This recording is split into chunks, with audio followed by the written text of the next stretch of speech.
got a little shop project that I've been thinking about, and I've got this laid out to illustrate it. Remember this board? That's a that's a prop now.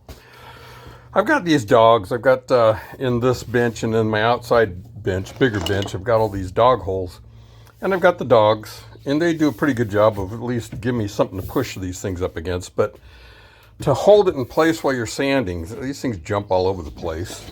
And you know, I've got the bigger dogs, they really don't do any good, and you've got this distance between here. They're not perfect, so you know that doesn't work holding that down. You can't get any force on that to keep it in place. You could use one of these, but if you get that to work, it's in the way of the sander. You know, that doesn't work. What would be nice is an inline clamp, something that pushes against that, pinches it into these other dogs. And I started thinking about it, and I think the easiest solution is you make a cam, and the radius increases on this as you spin it. So you drop that into place, and you put that up against your other dog, and you clamp it. Now that works really good, but the problem with this is it's got too much throw to it. So if my board was a little bigger, stick a board in between there, and you went to tighten that down, it ain't gonna, that dog doesn't bite. It's not gonna work. So the cam, I made the cam too aggressive in here. It needs to be a lot less. You want to get that to bite.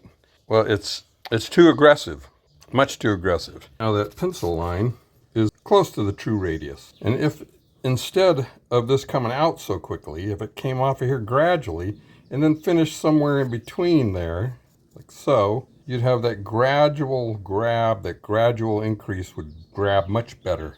You're not trying to take such a big bite. It might even reduce it a little more than that. Okay, cut that, sand it a little bit. See how this works. It's still too aggressive for something that close, but it works. That's working. That works really well. I can't get that out of there. I still think that angle is just a little too aggressive. Here, let's do this again. Yeah, it happened. It gets aggressive too quick. So maybe I'll sand a little more of this out of there. But there is a method to the madness on this. That's really close. I'm going to make some bigger ones of these. I'm going to fix these ones that I threw together. And then we'll do something for this end over here. I did this just to illustrate it. Ignore the measurements. Those aren't the scale. This inside line, that's the true radius to that center. This is the camber, the cam, and that's the max distance right there that you're going to get as far as the pinching power of this cam.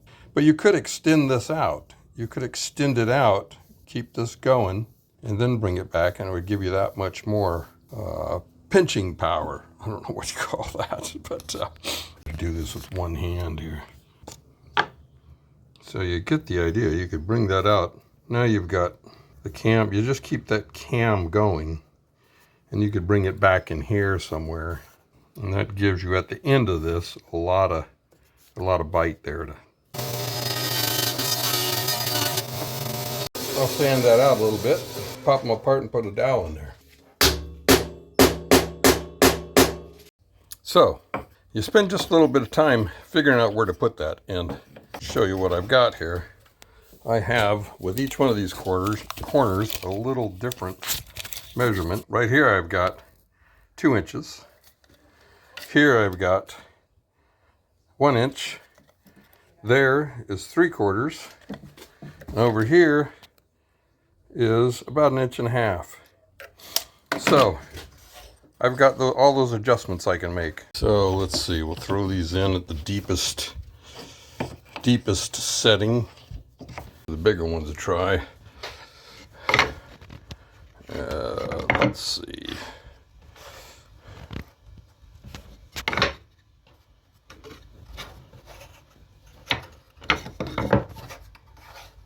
Let's try that one. Looks like it'll do it.